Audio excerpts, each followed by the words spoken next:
own lane. You know these people are running for president. Like, you know that the 2028. Or you the jockey. Which one are you? RCP bias. Okay, now my RC. So everything I say, if I say biased, I'm a MAGA. If you say biased, you're right. Okay, got it. No. I'm not saying that. What we need to do is find this guy a girlfriend. How does it be fair? I got a wife, folks. I've been married. I've been my wife for about 15 years. I've been my wife for about 15. Well, to be fair, Omari, Water is also a MAGA, so you MAGA. What is she? I give her that. She's a good girlfriend. She's a good girlfriend. That's what this guy needs, a girlfriend. I don't need no girlfriend, Deborah. Why would I need a girlfriend for? Because I'm having a conversation with y'all that is against maybe your own ideas. Why does that make me seem like I'm girlfriendless or I'm P-less? You know, that I'm not getting no. Earlier, we in such an outrage over calling black women fat. Oh, I hated that. I don't like that. Trump didn't say that. Trump didn't say that, though. He didn't say that. I'm just saying that you pretended to be outraged. Trump dated black women before Barack Obama did. What? Okay, let me finish this.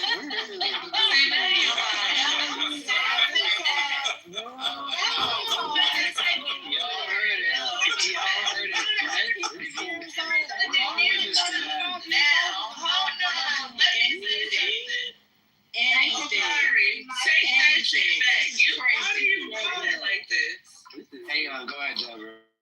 Lisa, what year did she write that book, Lisa? Let's see, when did she write the book? It doesn't say when it was It better not be 2018 above, because that should. I gotta go look for that. I can't be doing all this research. Let me see. I'll do it. I'll look it up right now. Okay. Like the blacks. She ran in 2019 during COVID. She was back. This sounds unreal.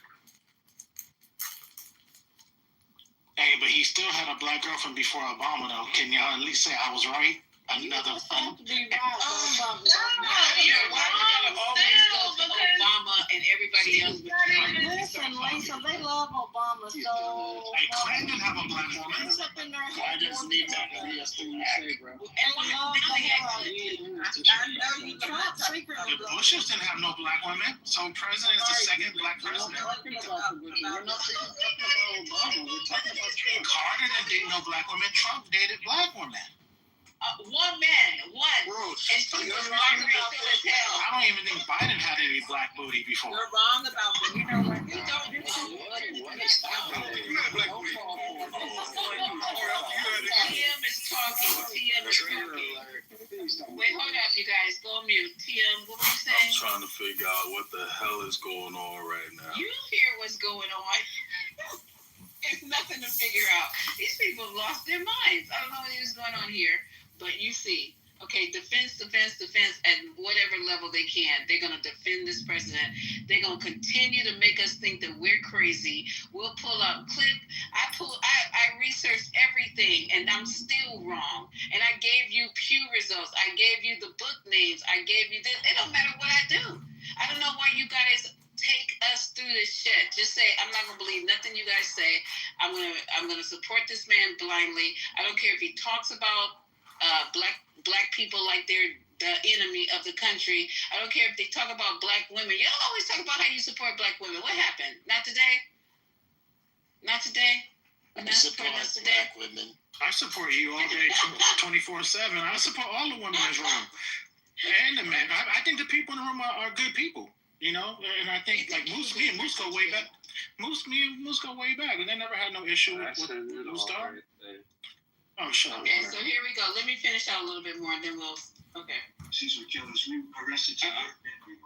And in the last 11 days, again, I hate to say it because it sounds so ridiculous, but in the last 11 days, we've had no murders. And somebody can fact check him on that, too, that they had no murders. And that's the first time that's taken place in years. We always have a murder a week. They call it a murder a week. You come here from Iowa, you come here from Indiana, you come here from Idaho, because you're so proud of your country, you love your country, and then you get murdered, your son gets murdered, your daughter gets murdered, you get murdered. And then you go home and your vacation is over because you got murdered. You're all murdered. And I know that every time I do this with you, almost with everything, but every if he's right, he's right, and then you write a negative story. But we are doing an incredible job. The people behind me are amazing. We're working very well with the Washington police, as you know. The DC National Guard is unbelievable. We're also getting tremendous help from Secret Service.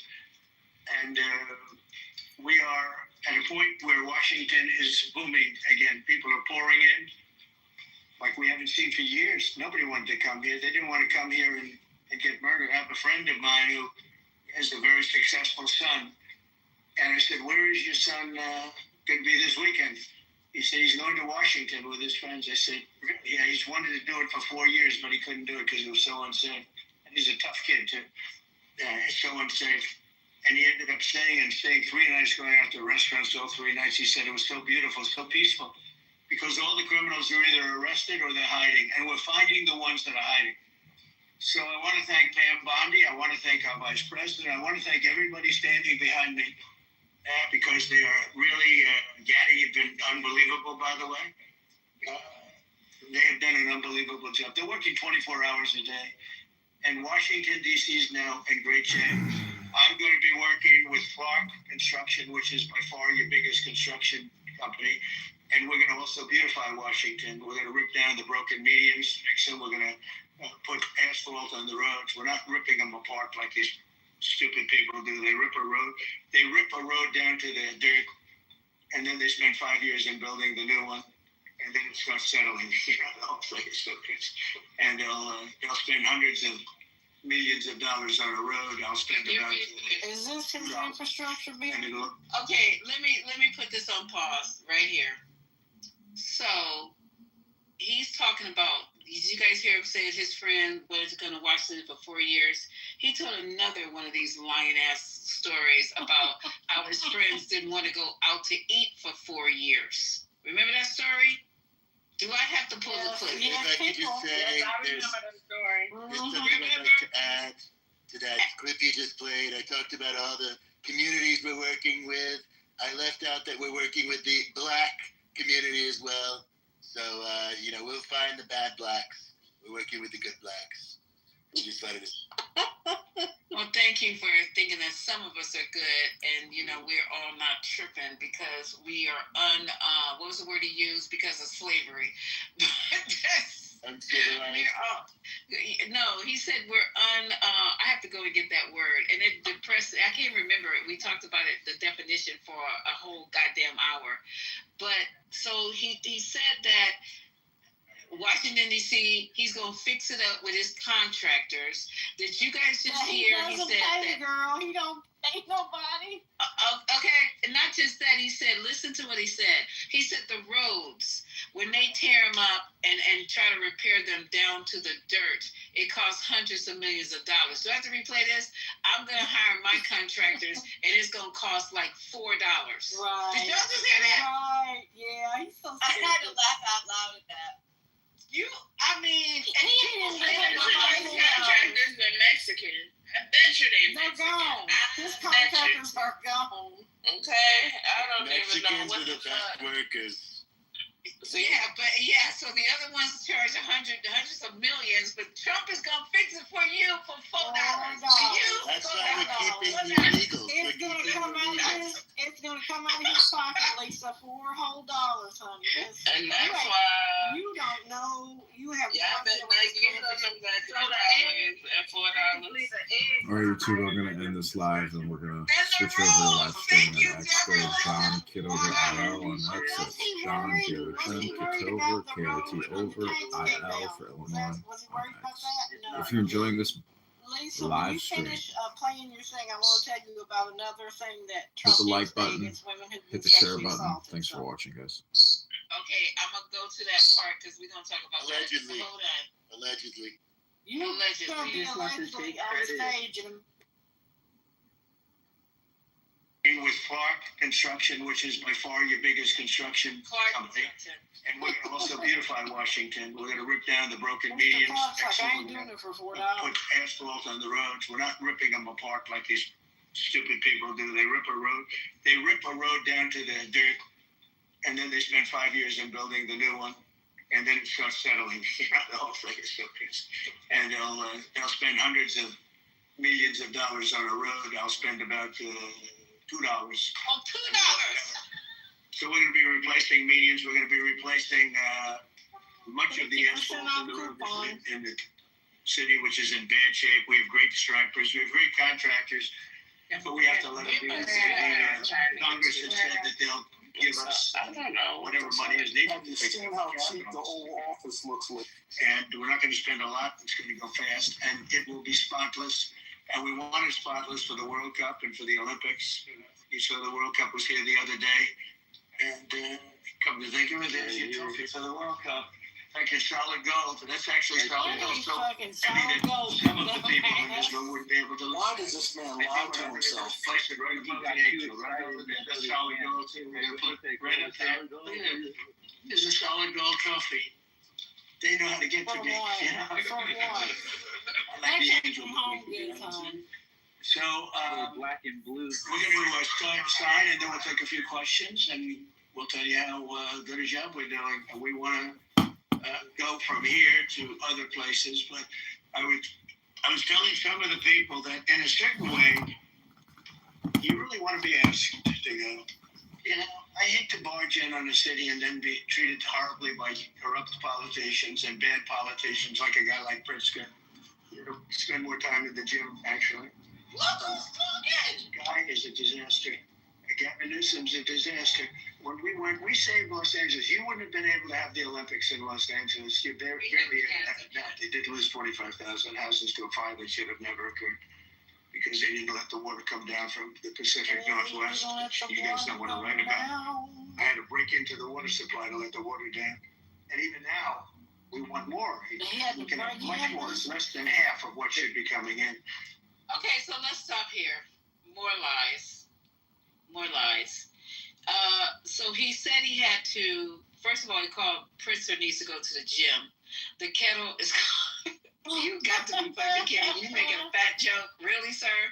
Really? So anywho, he said that the Olympics are going to be held. Yes, they are in California.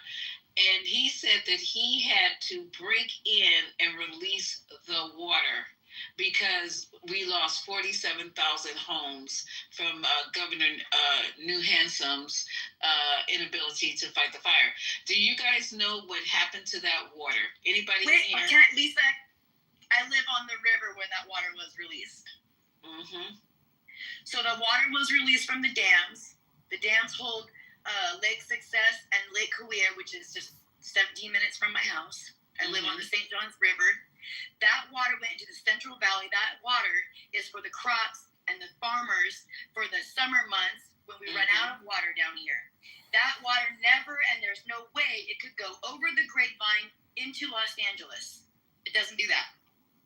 That water, if the Army Corps of Engineers had not stepped in and got them to close the dam, it was going to flood the entire town of Porterville.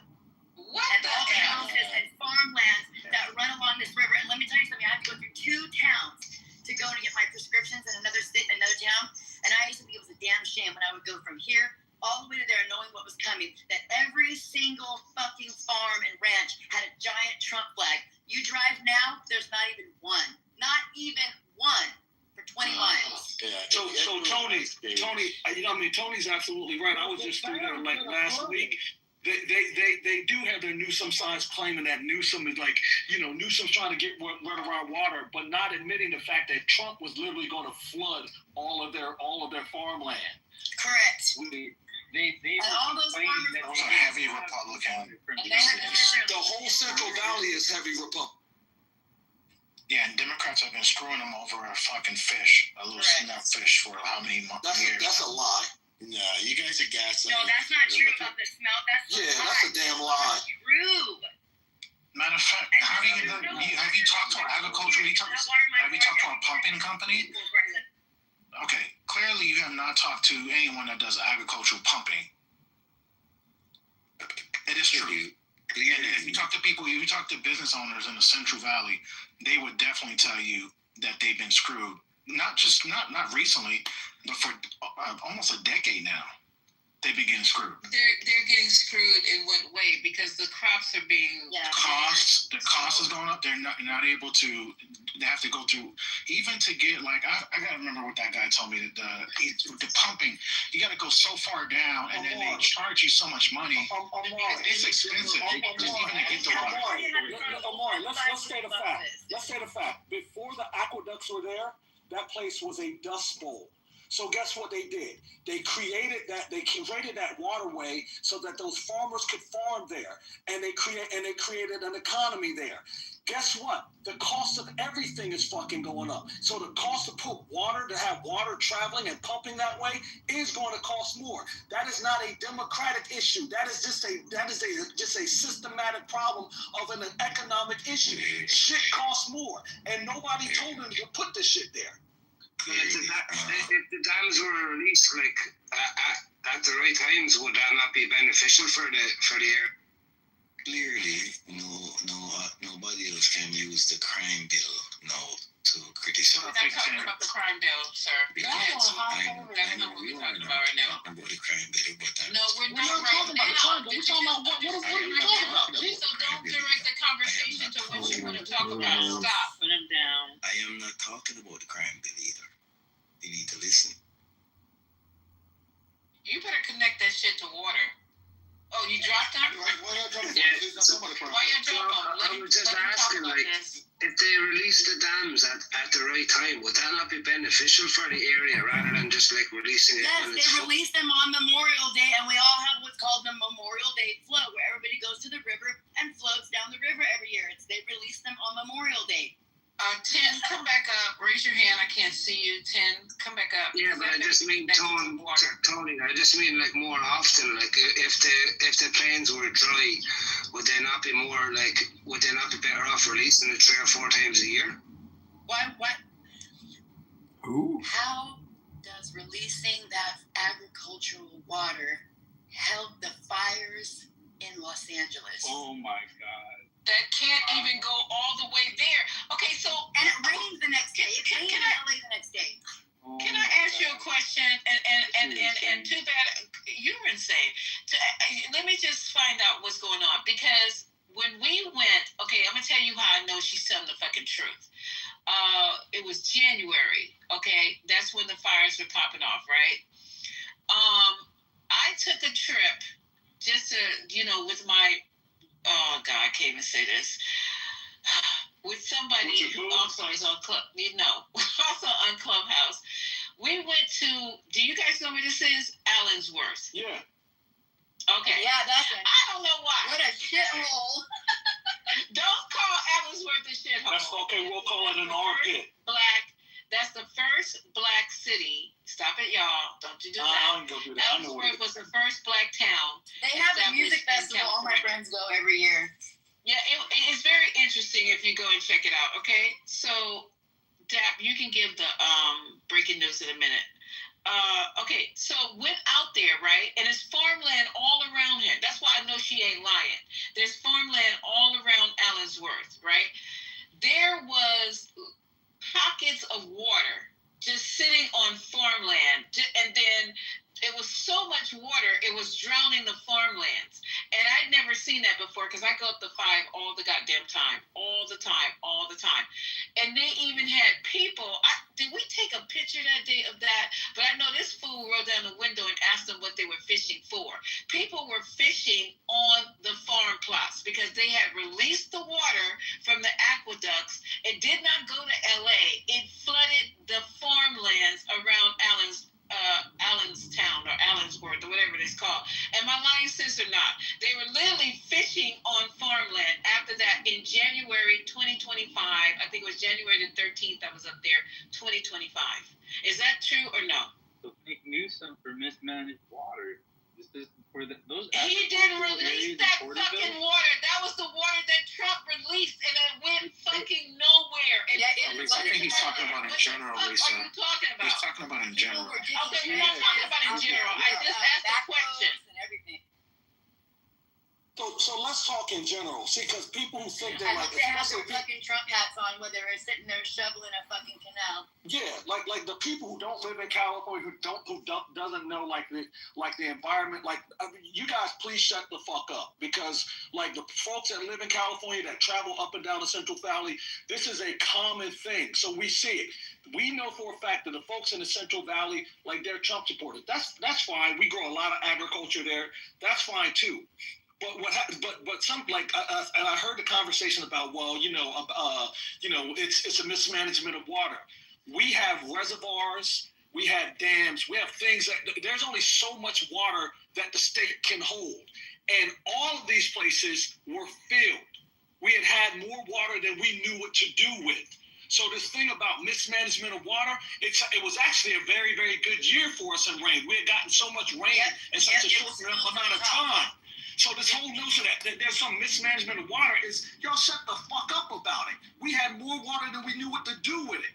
But this fucking numbskull decided that what I'm going to do, because he wanted to fucking showboat, is fucking release this water into places that we didn't need it. But can we at least agree that the state does a horrible job capturing that rain that we had? We do a horrible job capturing. Can we can agree to that? Listen, I'm not going to say I can agree, because I'm not going to say that we can do better. But every state could, and a state such as California, like when we get rain, it's a godsend because it's so sunny out here. Why were the fire hydrants dry? That's the big question. What fire hydrants are you talking about? You're talking about the one in LA. Hold on. You're talking about specifically for the fires? I'm glad you're saying that, because that information right there is misinformation. I have 3 neighbors who are firefighters who fought in those fires, and they had not one single problem getting fired. I have one of my neighbors who showed me video of him driving down PCH while both sides of PCH were ablaze, and they had water to fight the fires. The problem is that when you have that much fire, all the water in the ocean damn near can't help you to fight those fires because of just where everything was located. So these folks are talking about, they couldn't get enough water up there. We have many ways to get water up there. We have planes. We have folks that bring the fire engines that bring up tanks, and I'm not going to say that that hadn't been the case, that all of them, but this notion that every fire hydrant was just empty or dry is crazy. Andre, since we're ignorance of the situation. It's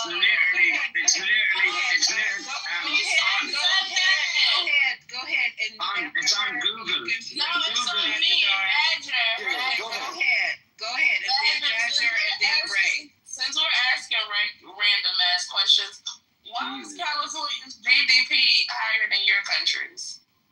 No, I'm just asking. All I'm saying is it's on Google. You like questions? Answer that question, sir. Why, since we're asking random questions and shit, why is California's GDP higher than your country's? You've got 10 times more people. It's a random question. It's random. You've got 10 times more people. In California? Yeah, you've got 10 times more people. Okay, well, random question answer. Fuck it. So go ahead.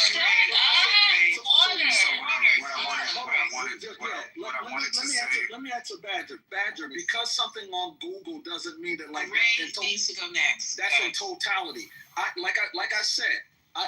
There were reports, but this notion that all of the fire hydrants were dry, that these firefighters couldn't fight fires, is an outright lie. I have friends who are firefighters and who put their lives on the line during that time. Yet were there issues? Typically, when you have fires like that, and especially at that magnitude, you're going to run into issues. No, thank you. I didn't know. I'm just asking. All I'm saying, what I was saying, what I was trying to say is that's willful ignorance. You asked the question and you said it was on Google, but it's obvious if you would have Googled a little bit more, you would have got the answer to the question. There are multiple fires spread out along miles, hundreds of miles. So yes, the system is going to have problems getting water in some situations. So you can't say, please don't question my ability to be able to look up things. Okay, don't interrupt him. That's all. I've seen and I know exactly what happened. if you see and know exactly what's happening, you wouldn't have considered the argument when the young man refuted what you said. But again, I will say there wasn't you did concede. There was not a major problem getting water. The main problem is that they usually get waters from the ocean and just dump them. But the winds be too high. Not true. That's not true. That is true. That is 100% true. They did the investigation as regional shortage. They apologized to the band for cutting off the band for waving a Palestinian flag. Oh, God.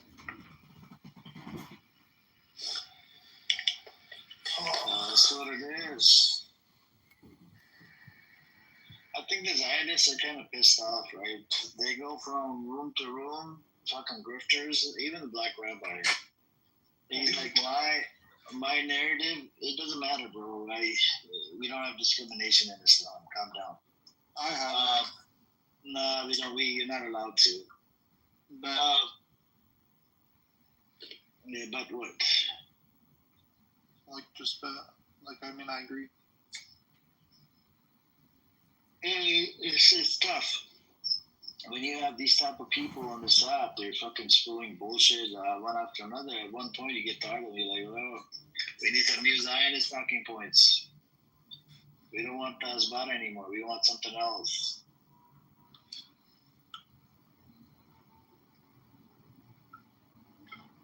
So that's where we're at. But anyways, you guys want to hear the what's it called? Israeli official, the former Israeli official. Earlier, these pieces of shit were laughing about a child who died or was seriously injured by a piano or something, and they were like, I hope the piano's okay. Absolute fucking morons. Yeah, I know. Let me see what else do we have in the news.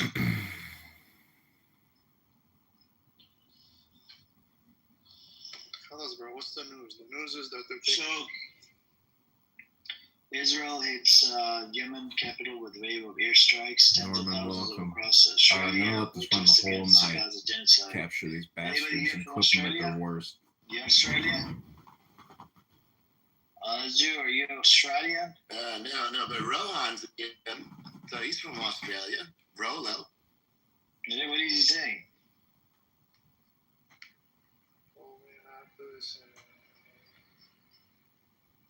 Who's debating Rolo? Mikhail? It's Emperor, guy Sam. I got moved to the audience.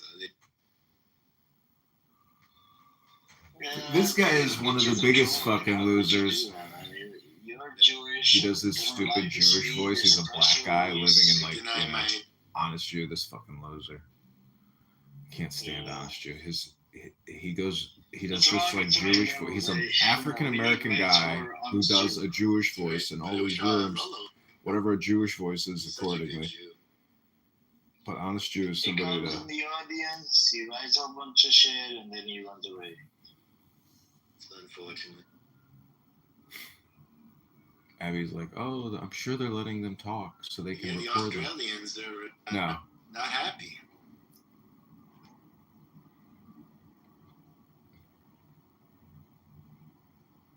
You don't think he's black? They're all under Hamas propaganda.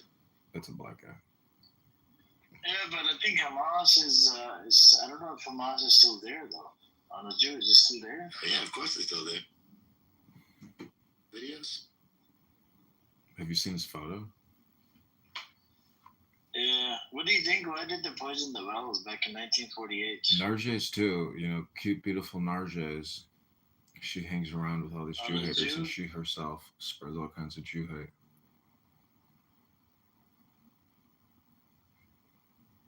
Armenian, maybe. Yeah, can you guys Sounds hear me? black to me. It sounds like a black guy doing a voice of a guy who talks like me. So apparently Ace is an attorney. Today he was going on and on about how Ace filed some motion or brief or some bullshit. These guys. The evacuation of the so-called Palestinians from our ancestral homeland. You hear this fucking loser? I can't stand this guy. He does it all day, every day, all day. This is what he does. It's so pathetic.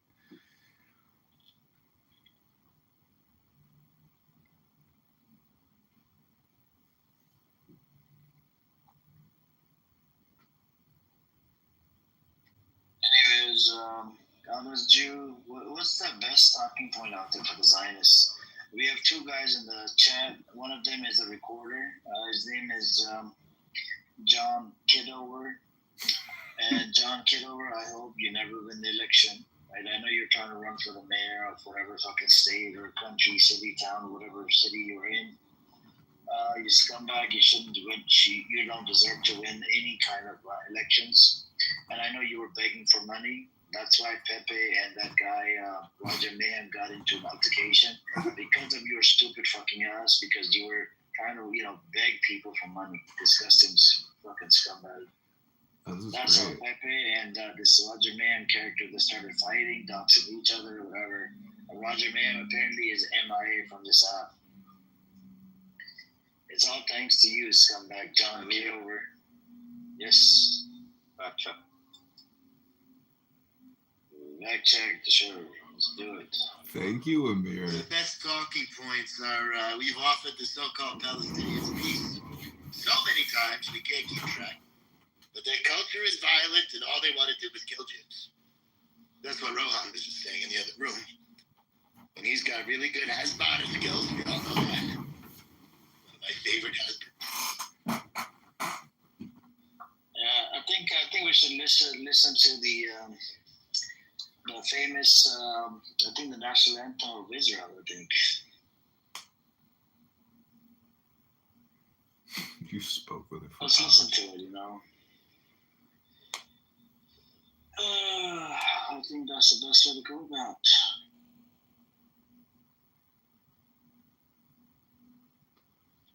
Back check. Terrorist Prince. Let's get a zoom in on his face. Okay. Yeah, I think let's do it, man. Let's do it. That's him give me pumping his iron. A couple good photos of this piece of shit. There he is. It looks like it's some European city. Riding on some guy's back, screaming, hooting and hollering. What a fucking patriot. Wow.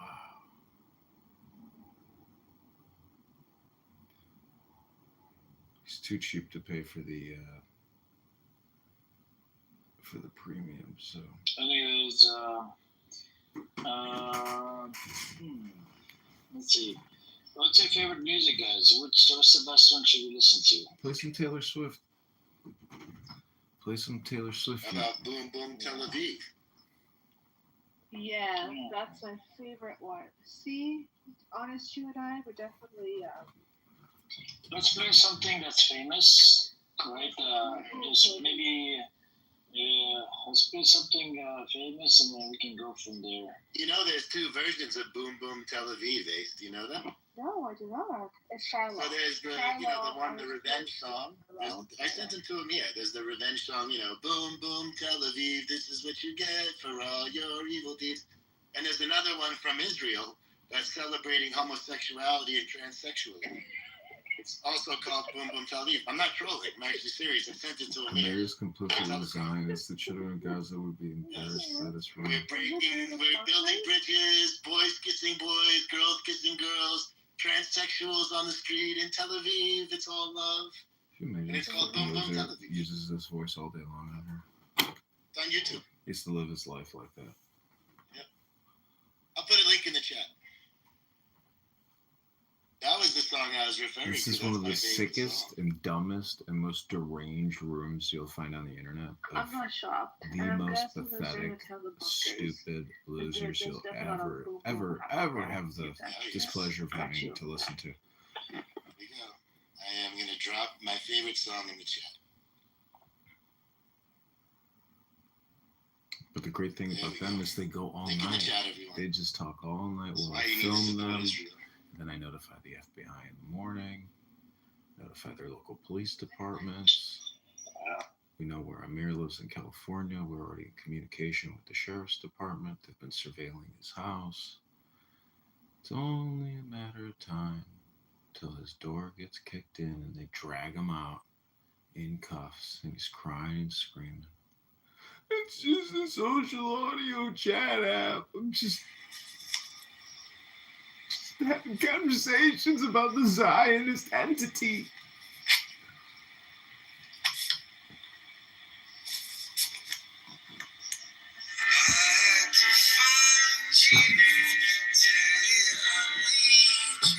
So this is how the game goes. They sit there, they get played copyrighted music to try to kick me. But ain't gonna work. So we'll come back to the Amir show. Don't worry, Amir, we'll be back.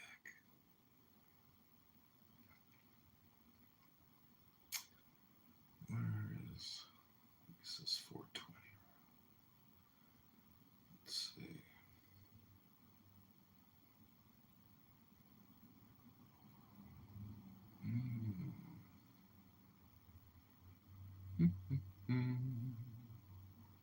All right, I guess we'll go to Point Garage.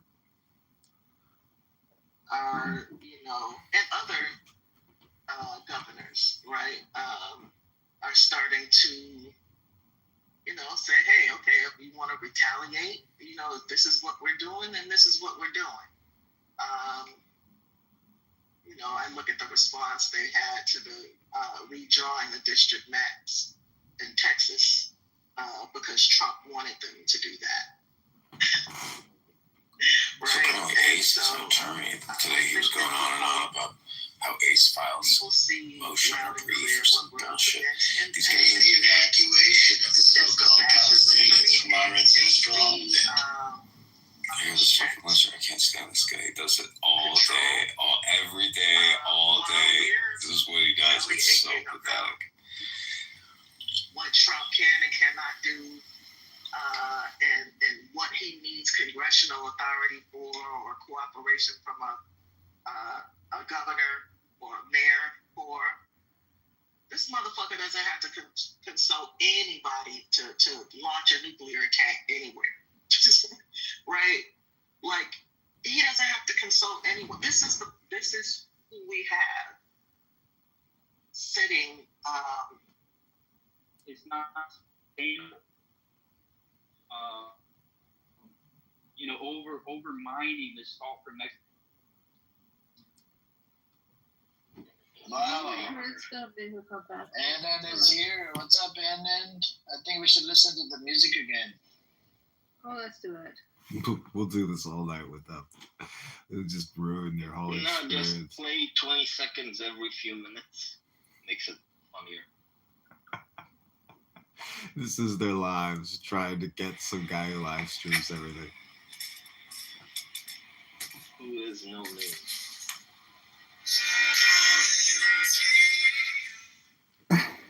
So watch, they'll just leave it like this.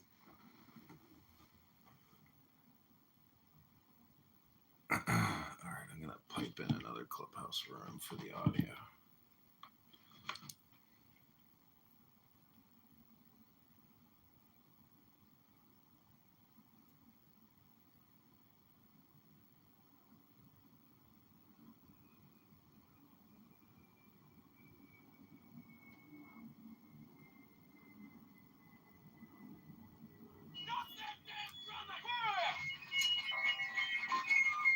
This is a hell of a regiment. Men of the 20th Maine Regimental Volunteers, this is your commanding officer, Colonel Adelbert Ames. Quiet!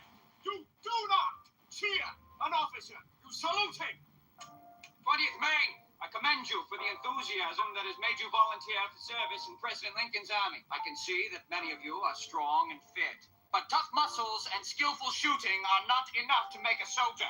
That requires discipline. Major Gilmore tells me you are in the habit of holding discussions with your officers. That will cease from now. An officer's orders are to be obeyed instantly and without question. This regiment must learn to move as one man. Otherwise, we will all be killed. Major Gilmore, see if you can teach them to march. Yes, sir. When I say 20th Maine, attention, you bring your feet together. Drop that damn drumming! This is a hell of a regiment. Men of the... The most overpriced thing. If you use this sound a bit.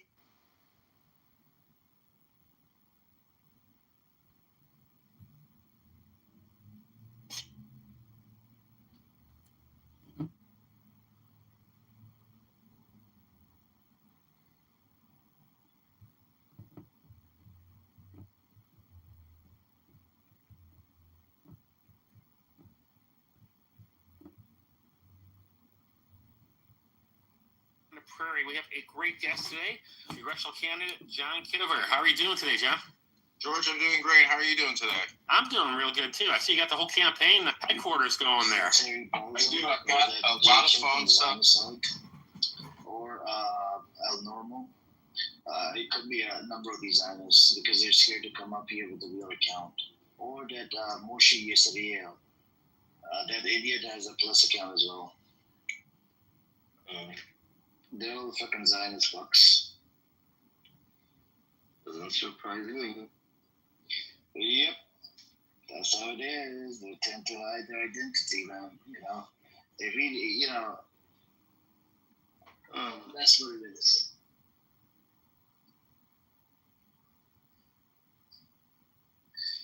Anyways, I think we should do. Where did that guy go?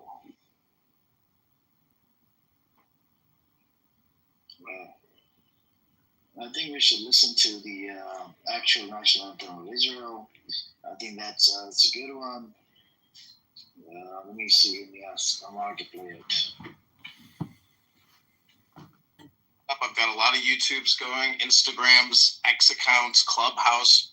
I try to do a lot of mass communication for the campaign at home.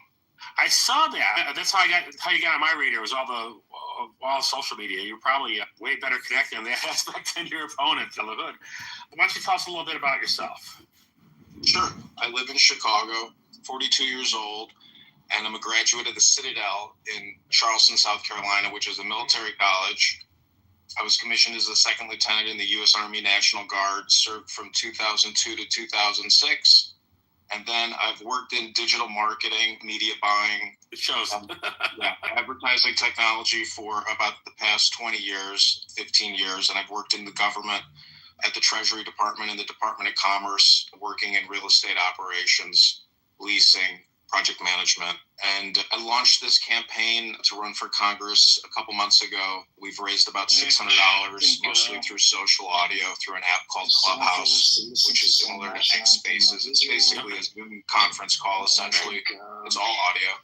And I'm trying to defeat Darren LaHood, who I view as being a negative Republican who's created $20 trillion in debt in 10 years. So I'm fighting. Yeah. Oh, go ahead. No, go ahead. I'm saying I'm fighting for the people of the district in 16th district in Illinois, for the whole state of Illinois, and for MAGA and Republicans all around the United States who believe that our government is borrowing and spending way too much money, and we have to cut the spending. That's a pretty big order because Lee Hood's he's going to have the Illinois GOP behind him. He'll have some federal law stuff behind him. He's going to have money to spend.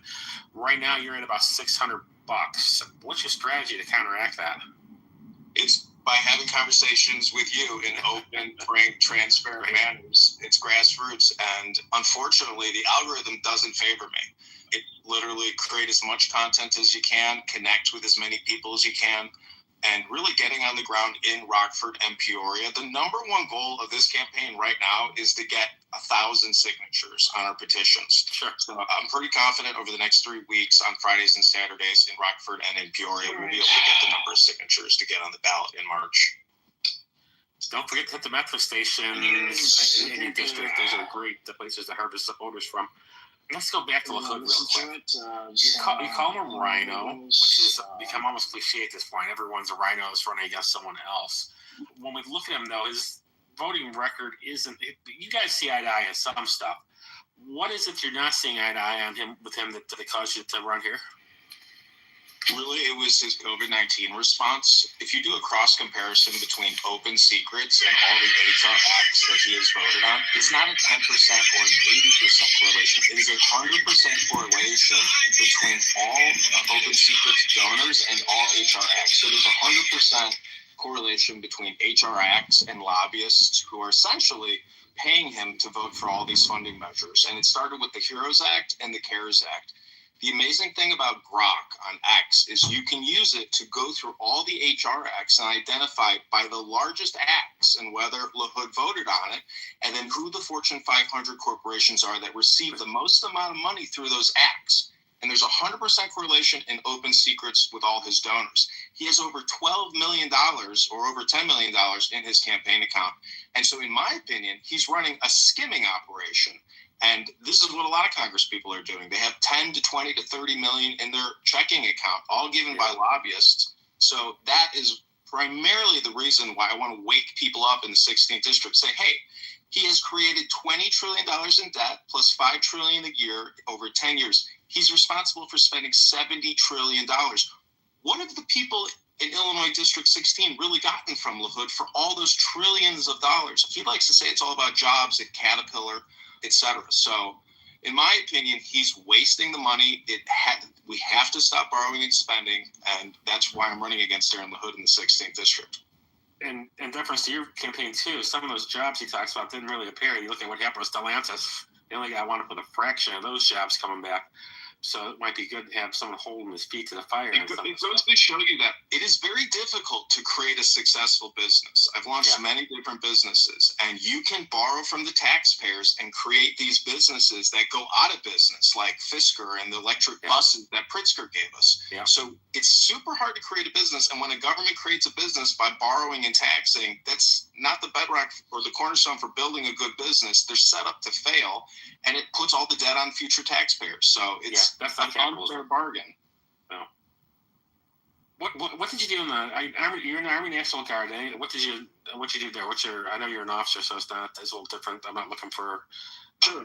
So I can tell you, I went to the Citadel, which is a prestigious military school in Charleston, South Carolina.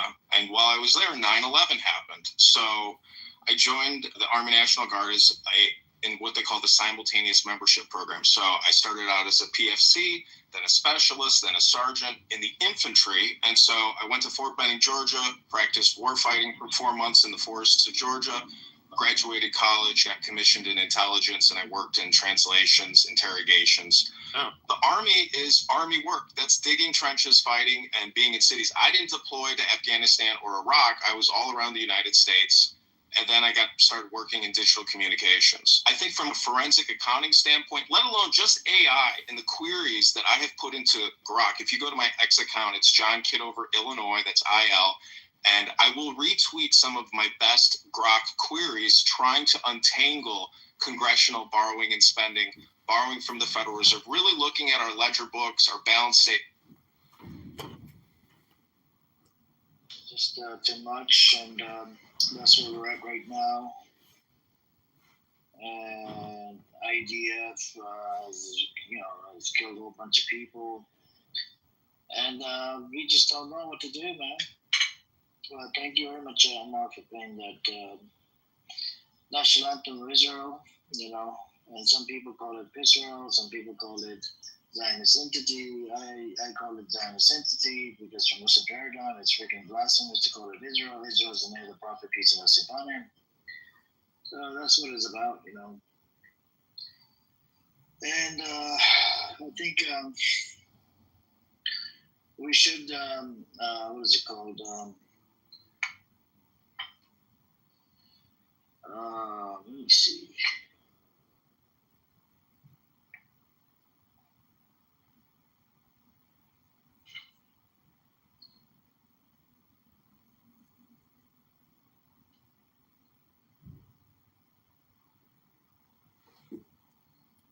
And saying, you know what, guys like Darren LaHood are kicking the can down the road over and over. 10 years now. So this is my background, but I'm really trying to stop the borrowing and the spending. I think it has to become a mantra with Republicans. I'm standing with Thomas Massey, Rand Paul, Ron Paul. I supported the Ron Paul campaign from California. I have a good picture with him. And I just believe that we are digging a hole. We have to stop digging this hole of debt and borrowing and spending from the Federal Reserve. We have to cut Medicare, Medicaid. We have to cut the NDAA. And I think we can preserve Social Security, but cutting the military-industrial complex and big pharma are the number 2 priorities of my campaign. So that means Lockheed Martin, Northrop Grumman, Boeing, Pfizer, Moderna, J&J, AstraZeneca, hundreds of billions of dollars in tax credit. You know. And that's what it is. It's that they got from the big beautiful bill $500 billion a year from taxpayers and tax credits. That is the primary focus of my campaigin. You segued exactly where I wanted to go. I was just going to ask you about the big beautiful bill. That was a huge expansion of spending. So I think you pretty much told us where you stand on that. You weren't exactly pro big beautiful bill then. We can kill the 2 biggest problems in our society, which is the military-industrial complex and big pharma. We have to cut the Medicare and Medicaid by probably $1 billion to $2 billion a year, and the National Defense Authorization Act by about $200 to $400 billion a year. We'll be able to start paying down the debt. We can lower taxes, and we can stop funding big pharma, which is poisoning us, and the military-industrial complex, which is taxing us and doing military policing around the world. And Darren LaHood has kicked the can and funded this for 10 years. He's been a congressman in the 16th district, I think the connecting district before redistricting. But he is a can kicker. I'm going to crush his can, and I'm going to recycle it for the American people and for the people in the state of Illinois. Let's talk about vaccinations. I'm not real clear on where you are on vaccinations as far as if it's just a COVID vaccine or what's your stand on other vaccines? Let me just start with COVID-19 and that vaccine response. The HEROES Act in March of 2020 was the first $1 trillion tranche or omnibus bill that Darren LaHood voted for. And that is the start of it. That's when Pfizer was in. Their resources. And then you have Zionists sacrificing red heifers trying to bring it all on earlier. I think you're pretty safe that Bitcoin's going to be $1 million by 2035 because U.S. will have to keep printing more and more and more every single year. And those are the 4 reasons why. I hate to say it begrudgingly saying this, but Elon Musk is right about the debt being the super issue. And my hope is that you get an Elon-backed Thomas Massey for 2028. Otherwise, I don't see, we're not going to stop aid to Israel. We're not going to register AIPAC under FARA. We are going to war with Iran again. All this crap's inevitable without a leadership change. And Massey's the only one. All do it, both parties. He's the only one, and he'll never get elected unless the richest man in the world has his back. Then that's exciting. And it's like Elon doesn't care about Zionism or any of that. Elon doesn't care about a lot of things, but he does care about the debt, and he will back Massey because of that issue. Serendipitously, we'll get all the other good stuff.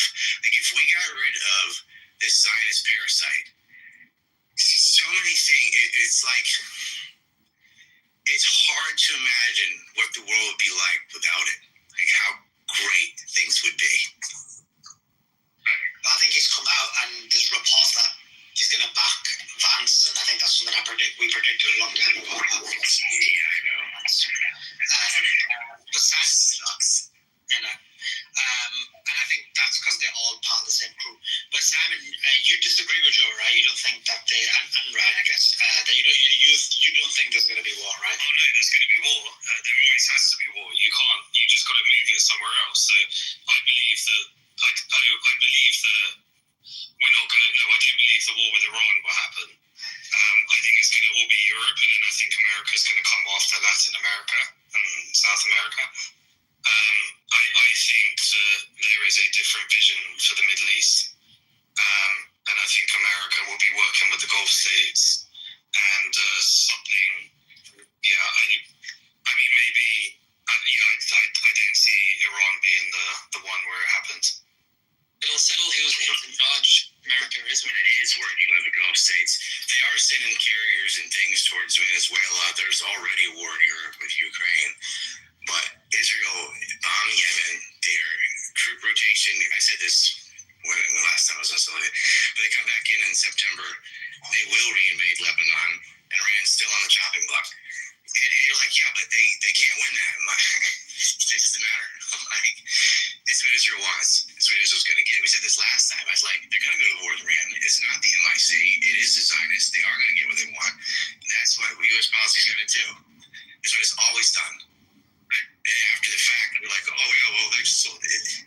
We're not there because of the missile manufacturers, whatever. We're there because of Zionists. That's why they spend millions and millions of dollars lobbying Congress to get their way.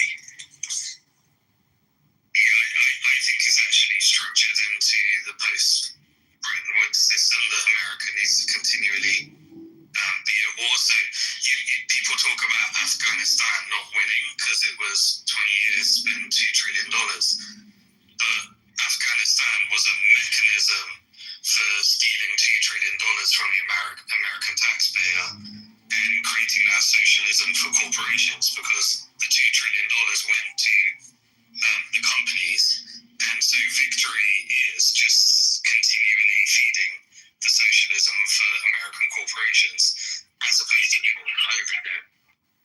And another element there is it liberated the opium, and that narcotics budget is black market, which allowed the CIA to finance private mercenary armies, which is what they did in Syria, the same way they used narcotics money to finance Contras in Nicaragua, with Israel selling contraband to Iran, as well as the drugs. They took the opium out of Afghanistan. We had an opioid crisis in the United States. 100,000 people died. That's like several Vietnams. 100,000 people died from the opioid crisis, from this liberated heroin. And they used the proceeds to pay for HTS to destroy the sovereign country of Syria by paying a bunch of, and we were partners with your Gulf Arabs in that too, to destroy Syria. So it wasn't just the above board money that they profiteered out of Afghanistan. It was the dirty underbelly, because they're not going back into Vietnam, so they went in and got the poppy fields somewhere else to pay for black budgets. It was a win. Like, if you look at it from, well, the Taliban's still in charge, blah blah blah. Well, that was never the goal. The goal was to just to have a medium to waste money on and sell it to the public of, like, we're chasing around Osama bin Laden or something because he did 9/11. So we're attacking the Taliban in Afghanistan because of Al-Qaeda. It didn't matter. They're all towel heads. The public can't tell the difference. It's not just the public.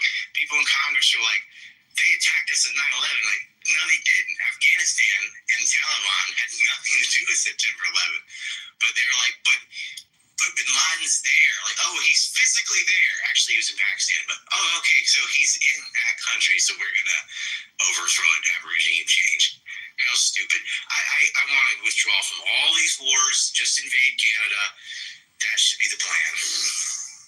Yeah, and who was behind that opioid crisis, like you said, 100,000 hecklers? Exactly. You know, they called the Tel Aviv University Medical School, they called it Sackler School of Medicine because of how much money they've donated there. So, you know, they're Israeli patriots, and they did a good job for Israel, you know, of poisoning America. You know, Israel does have patriots. We don't. Good point.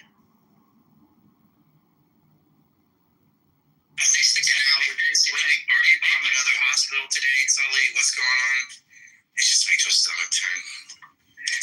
Yeah, it was basically what they done was Al Nasser Hospital, as you know, is the only last operating hospital. Even then, it's on his knees when it comes to operation. So they did a double tap on Iran. So they basically bombed, and then when journalists and medical and aid workers were going to save them, they bombed them again. But they caught it on camera, so they had to pretend like it was an accident. It's crazy how they can just apologize and everything's forgiven. I'm surprised they didn't say it was a Hamas misfire. Remember when they bombed the courtyard? Like, we didn't bomb the hospital. Like, oh yeah, you bombed the courtyard. Everyone's gathered around the hospital thinking maybe they won't bomb here. And they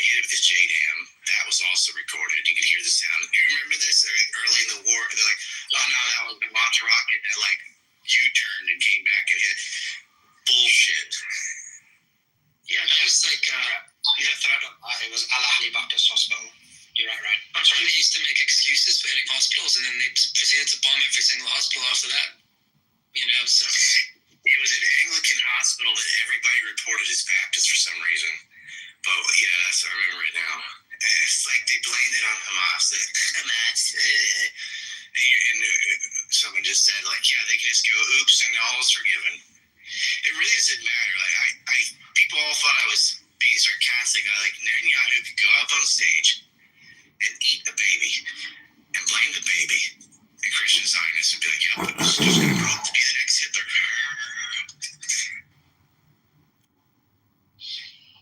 Well, yeah, I agree with you. I think with this one, the issue, actually, to be honest, even if you remember with the Al-Ali Baptist Hospital, they bombed it, and then they basically initially came out and actually took credit for it, right? If you remember that Naftali guy, and a few others came out and literally said, yeah, we bombed it because Hamas was there. And then when the blowback was huge, they backtracked and lied and said that they didn't bomb it. Obviously, we exposed it, as you said, Brian, through like various threads, to listen to the noise of the JDAM and various other things. And also looking at the angles of the bomb and at the time, the statements that were made. But then they backtracked and pretend they didn't bomb it. In this situation, it was very similar. They came out and literally said, yeah, there was a Hamas camera on the hospital building, so they were trying to take the camera out. But then some Israelis came out and just admitted that they were trying to kill their rescue workers, so they had to kind of blag it. Yeah, as if Hamas just rolled out an artillery piece in the courtyard and is firing from a hospital. And come on, they just say, why'd you bomb that house? Hamas had a weapon in there. They had a tunnel under it or something, and they bombed everything. You look at aerial photos, Gaza City. Oh, it was Hamas in every house because you hit every house. This is total ethnic cleansing. It's the genocide. They're like, it's not a genocide. You don't wait till the genocide's finished to call it a genocide. You say it as it's happening. You don't wait till they're all dead and then go, now it's a genocide. But they are genocidal maniacs. And they believe that land belongs to them. They have God-ordained racism. And unfortunately, America pays for all of it. Yeah, but you know what's crazy, Ryan, is a lot of them have been coming out with these some videos of like expensive restaurants or expensive food outlets and making it look like it's in Gaza. And it's like, you have to think that people are retarded. Like, if you look at the visuals from the air of Gaza, like, how would anyone think that there's a brand new operating restaurant? But that's the problem. People are retarded.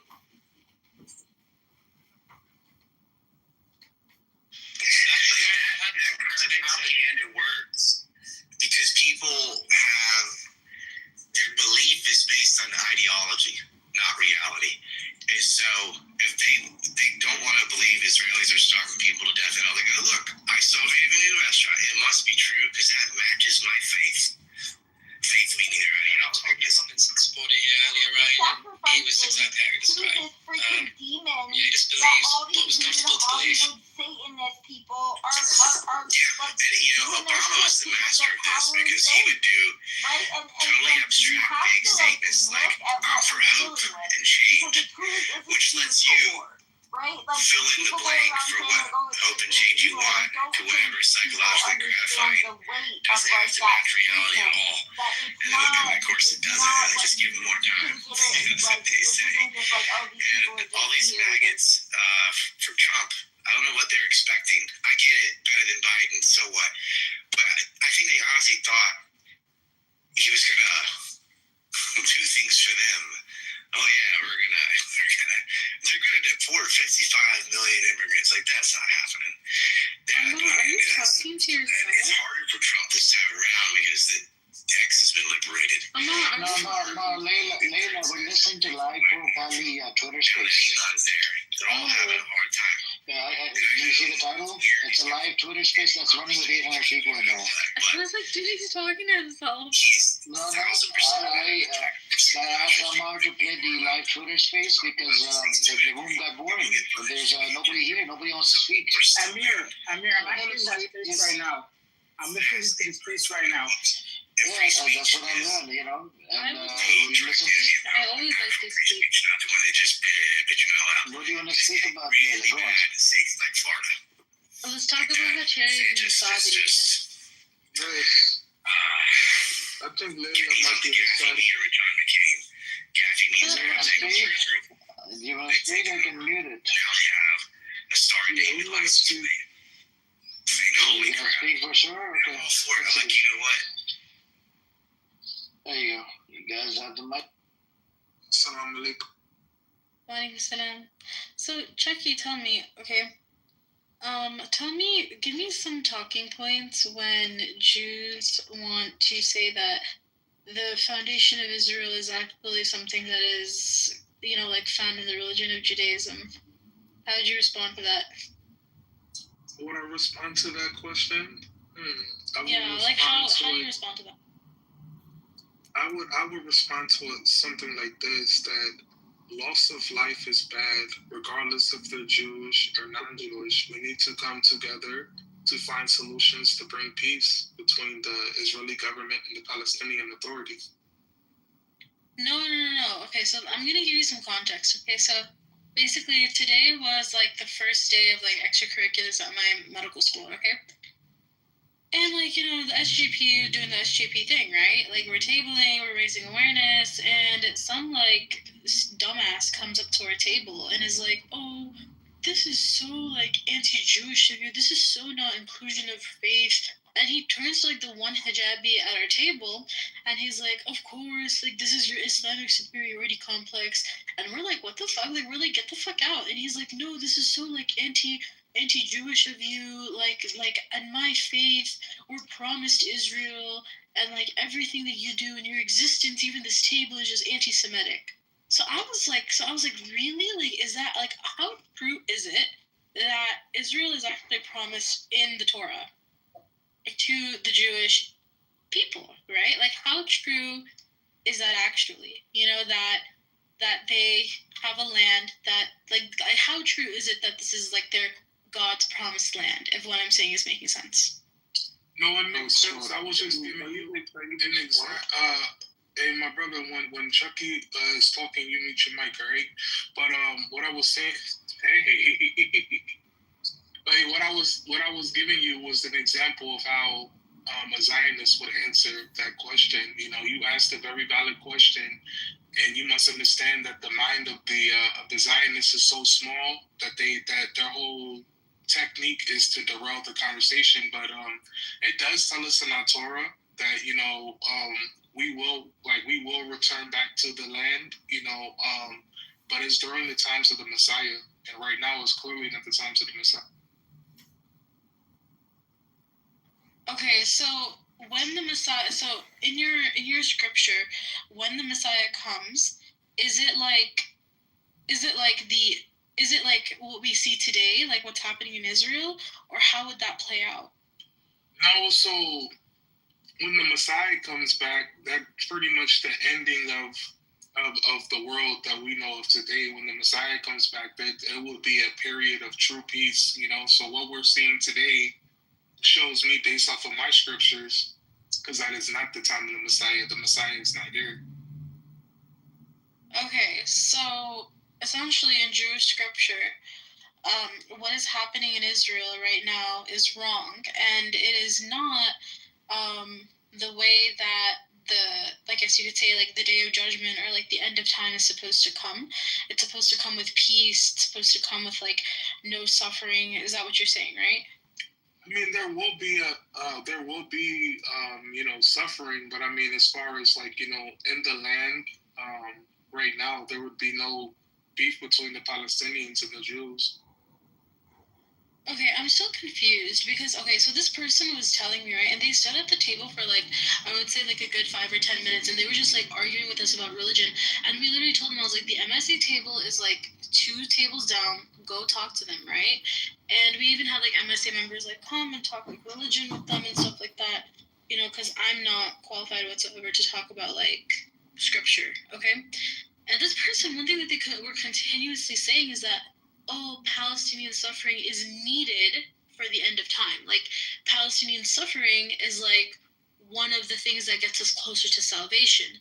And I was like, what the heck? Like, what kind of faith, what kind of religion tells you that there's going to be eternal peace within at the cost of thousands and thousands of millions of people being displaced and thousands upon thousands of people dying? Like, it doesn't make any sense to me. So it doesn't make sense to me either. But what happened was like there's religious Zionism, and then there's the Zionism that you see today. There's no connection. You have that person that probably said that doesn't practice Judaism. They just take verses from our scriptures to use it to fit their narrative, and that's a huge issue. I mean, like, this person from the outside looked like a very practicing. I don't even know what that means, right? Because like you know, like, people think that, okay, like, women who wear hijab can be very, very practicing, but in reality, you know, that could be the complete opposite. Okay, so this person, you know, I'm being very honest, you know, like, you know, there are some women who don't wear the hijab that are actually very, very, like, you know, pious, mashallah, like, but then there are women who do wear the hijab that are, like, you know, not so pious. But anyways, so this person looked like a very, very practicing Jew. Like, I don't know what it's called, but he had like the little hat in the back, you know, and like, you know, like, was wearing, like, you know, like the suit and everything. Like, you could, like, I swear, if it wasn't on the university campus, like, you could not tell that this person was a university student. You know, like, if, I don't know, if he was just walking down the street, right, in downtown somewhere, people would have definitely been like, oh yeah, that's like a rabbi or somebody, right? But no, this person, like, was on campus, you know, had a backpack and everything, and was, like, just, like, completely harassing our table. And he looked like he knew, like, what he was saying. And I don't know if it's just because he had, like, the right talking points or whatever it was, right? But it just, like, you would listen to him, and that's, like, the kind of perception that you would get about Judaism.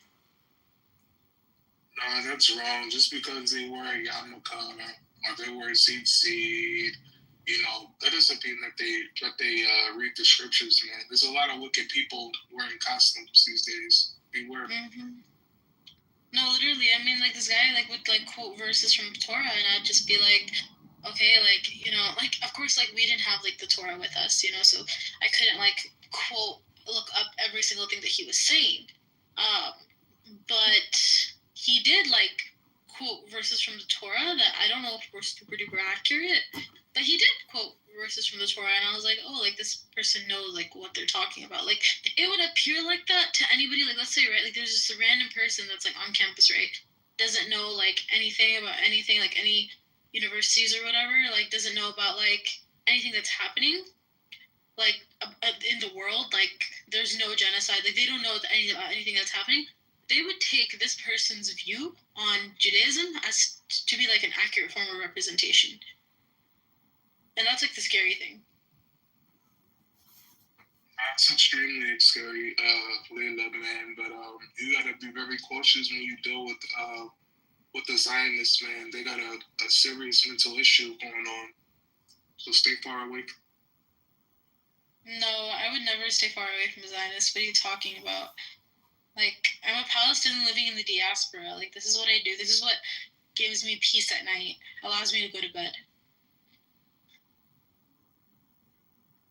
I'm just concerned for your safety, Layla. You know, make sure you take the extra precautions. Say that? Make sure you lock your doors. Why does everybody say that? Because we're living in dangerous times, man. We had a whole group of people migrate from Europe to steal the identity of my people, man. It's crazy. Yeah, but I mean, I'm safe. Don't worry. Nobody really knows anything about me on the sub. No, that's good. But like I was saying, I'm just concerned for your safety. I really enjoy hearing your talking points. I've actually learned a lot from you, Sister Layla. Thank you. No problem. The number of neurons. Brother Dave,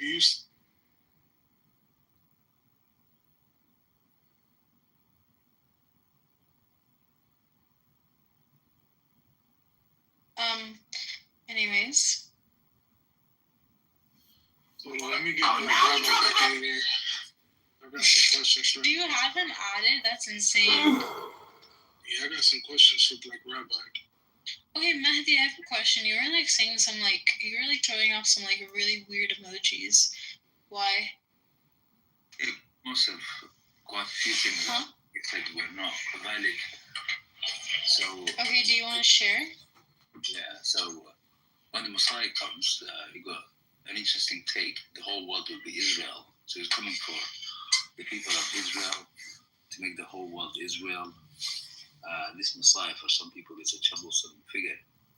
So there may be actually genocide globally. The whole world becoming Israel. Then you got two options. Option one, everybody will be genocided, and then what will be left Israel, and then Israel will populate the earth. But the other issue is that everybody will effectively be converted to become Israel, and both of which are not very nice options. So that's biblically how some people read it. They won't tell you because everybody will be alarmed. The whole world becoming Israel. What does that mean? You take it to choose. You've got one or two extreme options. So some people will tell you, yeah, well, when the Messiah comes, it will all be nice and great.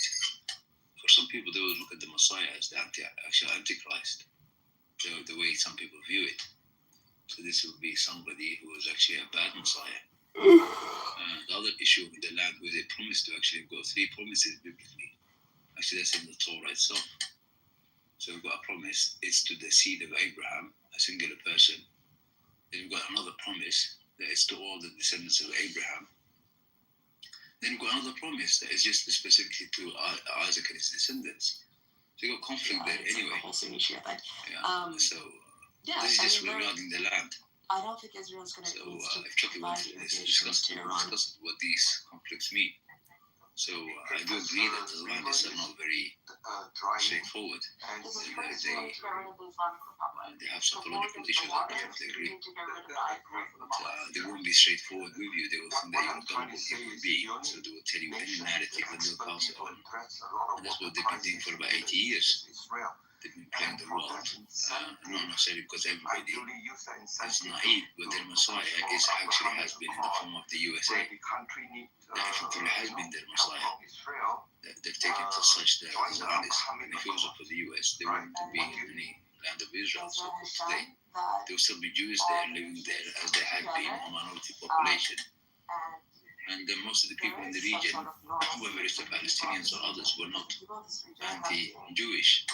They're the only people who have never actually persecuted the Jews. There happens to be Arabs and Muslims. Everybody else seems to have persecuted them throughout their history. But then that sets another set of prophecies. But at one more point, the issue of Israel is not just a danger to the Palestinians, actually a danger to everyone in the region. Everyone in that region today, at least for the last 8 years, has been suffering. There are many countries have been destabilized, and there are many more people have died. Sadly, there's lots of Palestinians dead, but there are some countries that have even lost far more people than the Palestinians. That doesn't just come out on TV. But this again been done through the Messiah. It seems that the US has been doing all this rape, pillaging, and genociding, and so-called destabilization of many countries, from Iraq to Syria to Libya to Malta and on it goes, and then it's coming for everyone else. And the problem is that the prophecies don't look too nice either. Like almost everyone in the region, biblically, has been promised some kind of genocide. So where I come from, we're promised to be bare bottom paying homage to Israel, really? Are people telling me what? Bare bottom paying homage to Israel?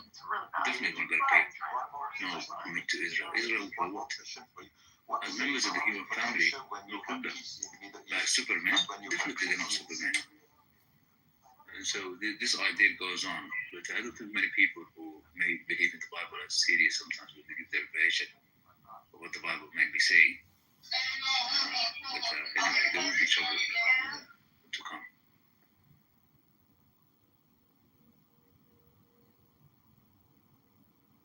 So that's what I don't know if you are Christian or a Jew or maybe something of that nature, but I don't think you're reading the Bible. That's a great thing right there.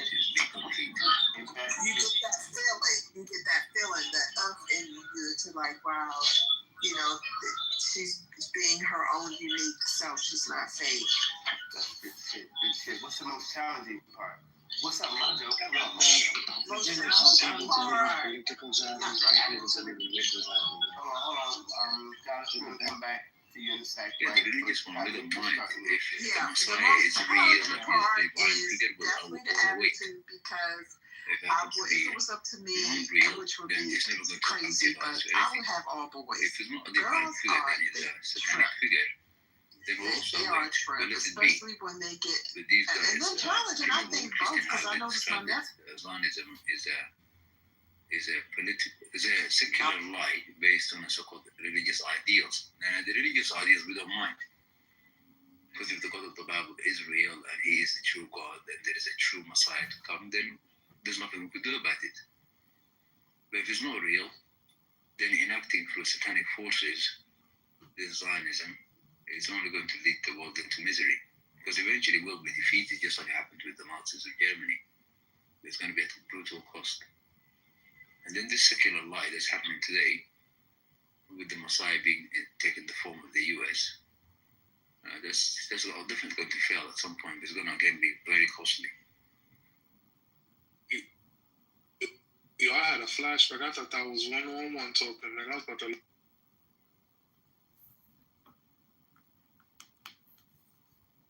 Sorry, Chuck, I didn't hear it. I didn't understand what you said.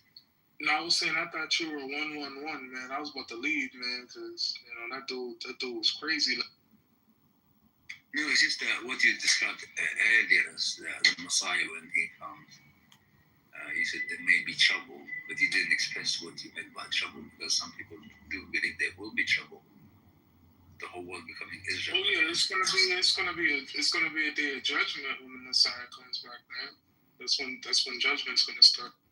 Yeah, but a judgment for whom? Is this Messiah going to be? For everywhere, for the whole world, man. The whole world's gonna get judged. Yeah, but based on what? When He says main mission is for Israel, to look after Israel and to make the whole world Israel. What does this really mean to you? I never thought about it, man. Give me a second. I'll think of.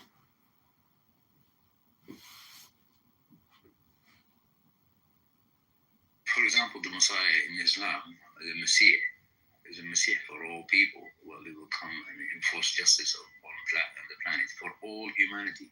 There is no such thing called so-called favor or just another form of justice for everyone. Enforce the divine will, which is a universal justice and truth. The Messiah of the Bible is something else. His main goal is to establish Israel, and that's a lineage of Jacob, and then the whole world becoming this. So you need to, you don't need to, but you should think about it. What does that really mean, such a teaching? The whole world will become Israel.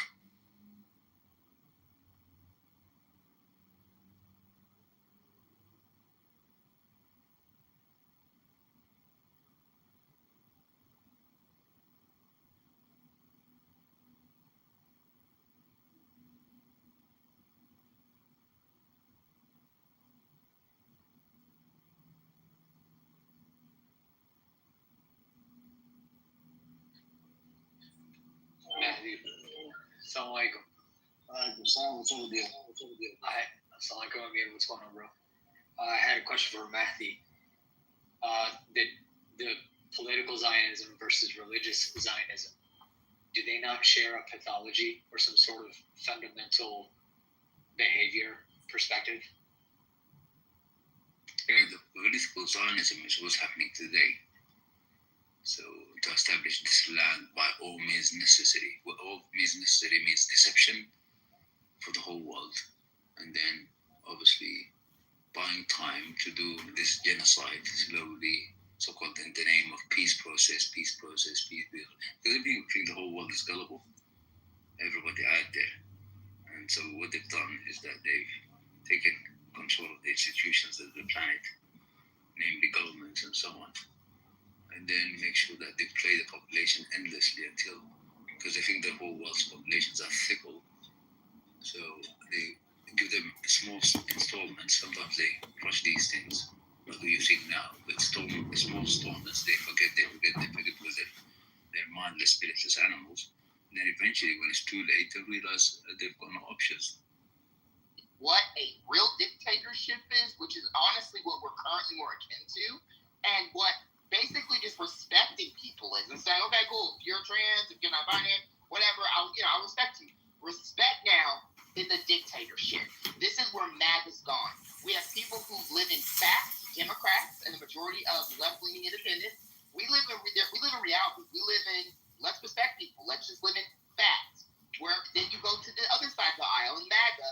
They live in fiction, and we have now a culture where we have to invite these people to sit at the table with us and center them and give them a voice. Now, Nazis and racists and homophobes and bigots get a voice that we somehow now have to listen to if we wanted to vote for a Democrat in 2028. Fuck you.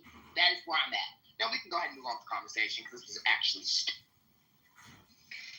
Okay, anybody else want to contribute to that line of conversation? Because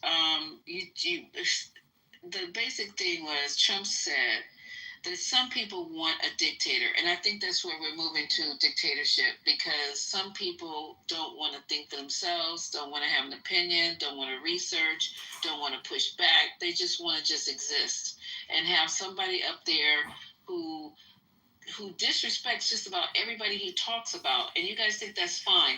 I think if Barack was up there calling people low IQ, fatty, this, that, and the third, that it would have been a problem weeks ago. But you guys want a dictator, and you're getting one. But all the rest of us don't have to comply and don't have to be complicit. That's what you want. Fine, you got them for like a couple of weeks, a year, 2 years, 3 years, whatever the case may be. But dictatorship, he said it out of his mouth, and you need to believe what this man says. I don't know why you guys think, oh, it never happened. And every 5 minutes, he's pushing against the Constitution. He's trying to find the breaking parts of the Constitution, and he has the judges to support him on a lot of shit. So the next thing he said is, you got to be really tough. You got to be really tough to be in the streets. Being, I think he was referring to the National Guard. He said because they passed the toughness test, and the Supreme Court upheld it. I don't even know what the hell that means. I have no idea what he's talking about. Anybody know before we move on to his next dumbass statement? Okay, then he said that they were a gang. See the way he talks about black people? And I'm sure they were black. And we keep on just ignoring the fact that he's trying to play on those tropes and prejudices about black people, black cities, black mayors. And I spent all night debunking every fucking thing that he said. So he said there were a gang of kids. And when they saw the National Guard, they went back to wherever the hell they came from. What the fuck does that mean? You're talking about children. See? You're talking about black children. So when you talk about black children, you can say they're a gang, and then you can say they went back to where the hell they came from. And you guys don't see nothing wrong with what's going on.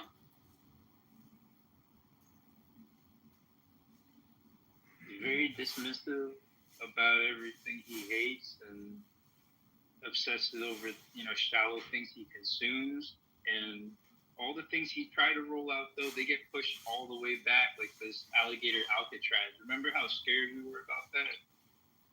Or concerned, rather, is a better word. And, it's just one dumpster fire after another we got to put out. So might as well impeach his ass. Like, I don't understand why we can't just... How are you going to impeach him? Can somebody explain to Water how President Donald Trump is not going to be impeached? He's been impeached twice, and it does not work. You need to have the Senate to convict him, and you do not have 67 senators that will convict him. Name 20 Republicans, aside from Bill Cassidy, who tried to convict him last time and got in trouble, right? And was it Murkowski? Name others. Give me 18 more names that'll side with Democrats to convict and remove Trump. Thank you.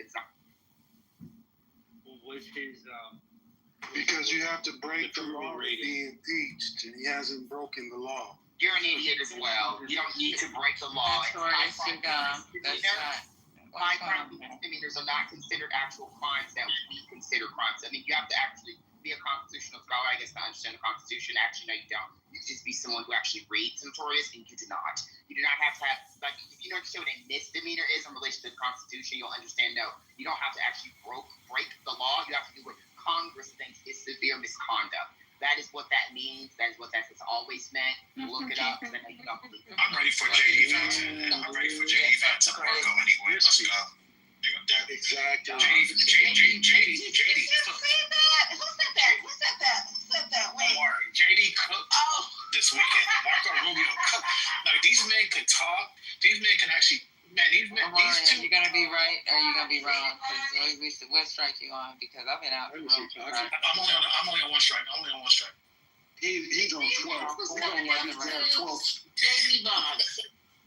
I'm only on one. Come on. Nigga, I got about 20. What the fuck are you talking about? In the other round. It's just funny to hear people say that Trump hasn't broken laws. Like, what is going on? Like, breaking and violating a court order is actually violating. That's illegal. You can't do that. Like, listening to some of these people who literally live on Earth too. Breaking news. Hold on, guys. Breaking news. I'm sorry. Breaking news. And y'all might already know this, but I've been sticking on this one White House debacle. So, Obrecht Garcia is now being processed to go to Uganda. Yes.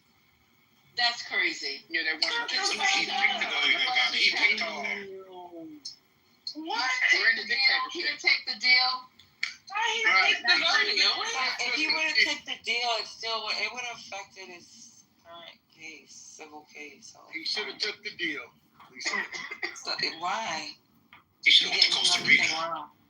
Let me see if I can find a clip on it. Did he have the fucking choice, or did they try to He's gonna get off. Uganda? No, The choice was to say he was guilty, and then he'll go to Costa Rica, or just say, and if he doesn't say he's guilty, then he's going to Uganda. Which is crazy. It's like, you didn't even do that. That is the crazy. Y'all don't think never mind. I'm not Brooke, New York, like I said, these are people, I don't know if y'all have ever watched the DC film or Crisis on Infinite Earths, but this is Earth 2. We're not on Earth 1. Yes, that's true. This is, like, fact is not fact. Fact is now debatable. Fiction is now debatable as fact. And this is why I'm blocking. Let me go and block Notorious. This is why people like him say Trump has not violated the law, broken precedent. Literally, you are a criminal in chief. You're a 34-time convicted felon, a rapist and a pedophile. Ghislaine Maxwell, Gasoline already said she got dirt on Trump, and her little cellmate said that she said the shit before she got shipped to Texas. And what are we talking about, dude? Stop being a weirdo. I'm gonna call you. I should think some of them are pedophiles, because if you look at the party leaders in the Republican Party, and I have been keeping count, 14 have so far been arrested for child sex crimes in the last 2 years. Please fuck off. Yeah, that goes all the way back to the Franklin cover-up. So, Lisa, do you see how brilliant the framers of this country was? They knew that the common people were not smart enough to make rational decisions. So you keep telling me that Trump is a criminal and he should be brought up for crimes, but the people that they believe are smart enough to make those decisions don't think so, right? What are you talking about? Do you see how smart what's going on, Notorious? Do you see how smart those framers were, and how, like, you know what's even more interesting is how conservative. Like, that's all we ever talk about is the Constitution, even though it was written. I thought y'all liked the Constitution, right? Isn't that extremely conservative to always reference the Constitution that was written by dead men? Olden times. So maybe you guys are actually a lot more conservative than what you actually think that you are. No, we believe that the Constitution is a living document. You guys believe the Constitution is not a living document according to your party, and that we're supposed to uphold it and have militias according to y'all. Actually, wait, what? No. It says in the Constitution we're not supposed to pay taxes, honey, and we do. Hey, breaking news. Let's not talk about taxes. Hold on, breaking news. Go ahead. There's a video of Wes Moore shucking and driving, shaking Donald Trump's hand, talking about, good to see you, sir. Have y'all seen that video? It wasn't today, though, was it? I know. He talking right now, but I just saw it. He was the greatest. Omari, stop. Don't break in. Omari, I need you. Here we go. Wait, Omari, you're on strike. Can I play? Can we listen real quick? No, we cannot. What year was that? Can I play it? Stop. No. What year was that? What year? See, this is the This was this year. No, baby. What the day is? What is the day today? The day is August the 25th. When was that video? 20. It's 20 something. What year was that video done? When he was reelected, he said, "Glad to see you back in Washington D.C." and that was crazy. But you think that means something? Because if that fool walked up to me and I know that I'm mayor of a city, I'm supposed to act in accord. What am I gonna say? You dumbass motherfucker. He told Trump that he was the best ever. This is what your boy Mr. Flip Flopper. Mr. Flip Flopper. Did he really say that, y'all? No. Play the clip. Hold on for just a minute. Let's finish with the breaking news because you took us all off the fucking subject.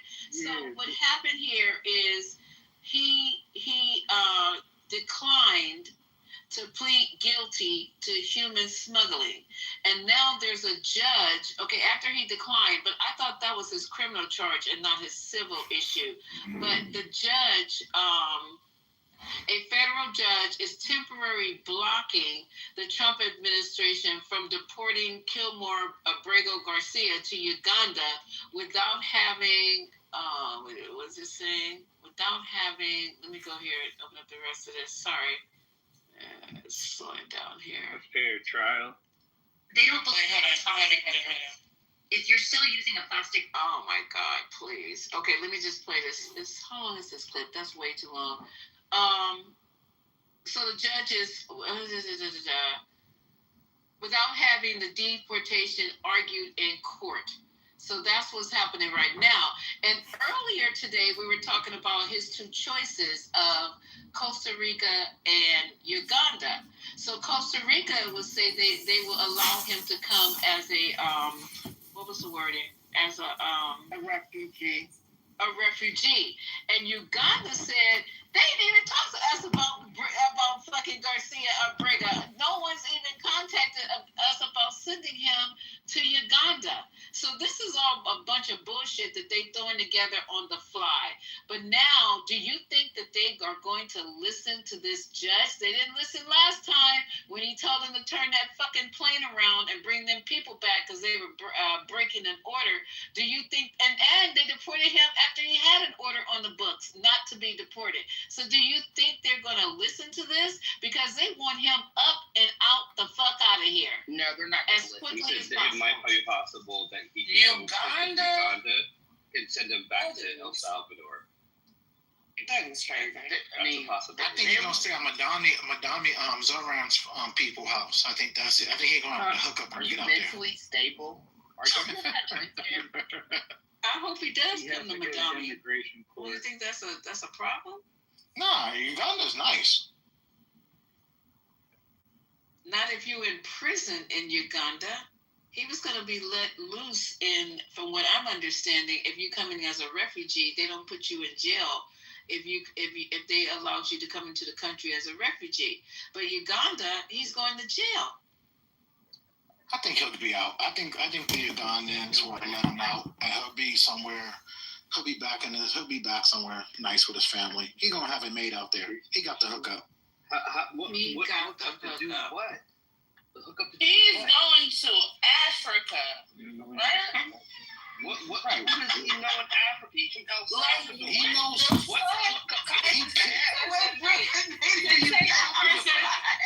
To take a person that is from Central America and put them in Africa. He's gonna be speaking Swahili and Spanish. Mind you. Amari, pack your bag. You know it costs more to go to Africa than it would to where he's from. Right? Deporting my best friend. What the fuck is wrong with you? Are you okay? This is ridiculous. Let's send Amari's ass to Africa. I'll buy the ticket, Amari. You can get your ass over to Uganda. I love I'm just saying, if you think it's such a good, I love Africa. Well, good. I told you I sponsor your ticket to take your ass over there. And when you get to Africa, go straight to the jail. Don't you? I've never been there, but I love it Well, I though. feel like enjoying getting malaria. No, you guys should buy immigrants. My best friend has malaria, and it's not the first time she's got Okay, it. well, guess what? She lived here for 34 years, paid taxes, everything. Okay?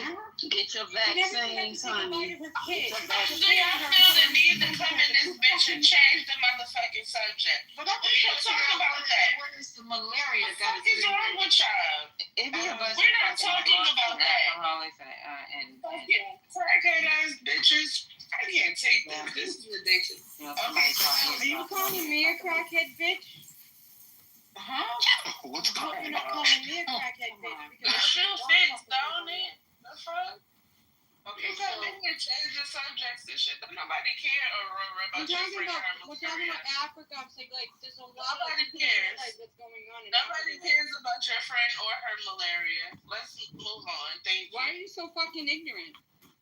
I don't even know you, bitch. Okay, come on, y'all. Come on. Okay, so I'm sorry to hear that. And I'm not some fucking white bitch either. I got I'm one more bitch. breaking news. I got one more breaking news. Let me even say anything about your race. Now the people are running the insane asylum. Okay, so water. This better be. Trump in front of the press saying, "Oh, I can't wait to see you go golfing with Kim Jong-un and build some Trump towers in North Korea." So I think I put it in the chat, but I'll put it back.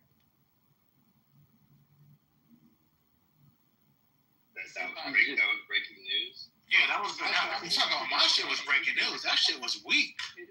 Like somebody.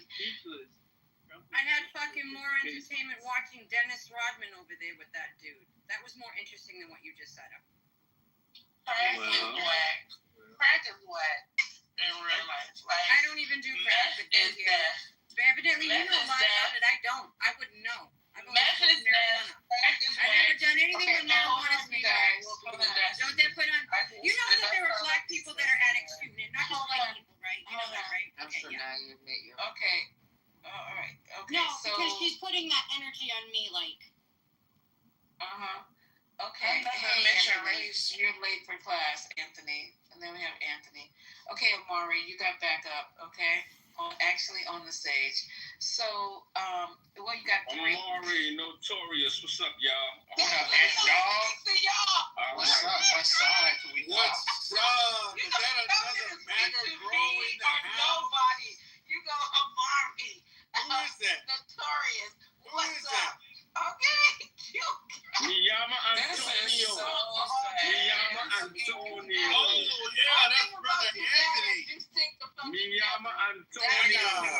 Yo, we ran off all like the. I just wanted to say something real fast. Right before you go. shut up. You're still dumb. I just want to say this. Hold on. He on strike 66, Patty. He on strike 66, baby. This ain't. Please. Okay. Just want to say. Before you go, Lisa, let me just say this real quick. A sad day has came about when we got big grown ass black men on here shouting each other out. Anyway, I just ain't never met a group of lame niggas that just want to be cool so bad. This is sad. I've never met a bunch of people who claim to be so intelligent but can't even speak in an intellectual manner and have to. Oh my God. I would totally agree with all these statements.